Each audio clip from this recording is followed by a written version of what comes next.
ટ્રમ્પની હત્યા થશે, અમેરિકામાં અશાંતિ ફેલાશે, પુતિનના બ્રેઇન ગણાતા રાસપુતિનની ચેતવણી। અમેરિકાના નવા પ્રમુખ ડોનાલ્ડ ટ્રમ્પે શપથ લેતાની સાથે જ રશિયાને યુક્રેન સાથે યુદ્ધ સમાપ્ત કરવા માટે અલ્ટિમેટમ આપ્યું છે। તેમણે ખુલ્લેઆમ ધમકી પણ આપી હતી કે જો રશિયા યુદ્ધ ખતમ નહીં કરે તો તેના પર વિવિધ પ્રતિબંધો લાદવામાં આવશે। આ દરમિયાન રાસપુતિન તરીકે જાણીતા એલેક્ઝાન્ડર ડિગુને જણાવ્યું હતું કે જો ડોનાલ્ડ ટ્રમ્પ અમેરિકાના પૂર્વ પ્રમુખ જોન એફ કેનેડીની હત્યા અંગેની માહિતી જાહેર કરશે તો તેમની હત્યા થઈ શકે છે। ટ્રમ્પના રશિયાને આપેલા અલ્ટિમેટમના થોડા કલાકો પછી જ ડુગિને આ ડરામણી ચેતવણી આપી હતી।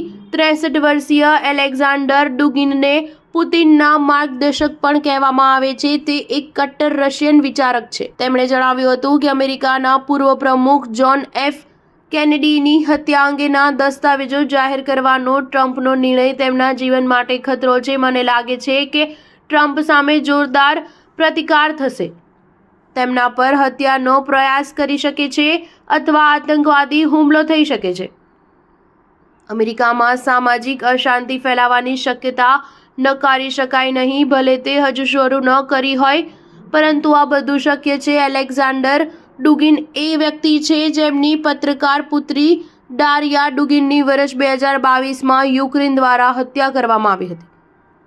ડારિયાની કાર બોમ્બથી ઉડાવી દેવામાં આવી હતી। આ બોમ્બ એલેક્ઝાન્ડર ડુગિન માટે રાખવામાં આવ્યો હતો, પરંતુ તેમની પુત્રી ડારિયા તે કારમાં બેસી ગઈ અને તેનું મૃત્યુ નીપજ્યું હતું।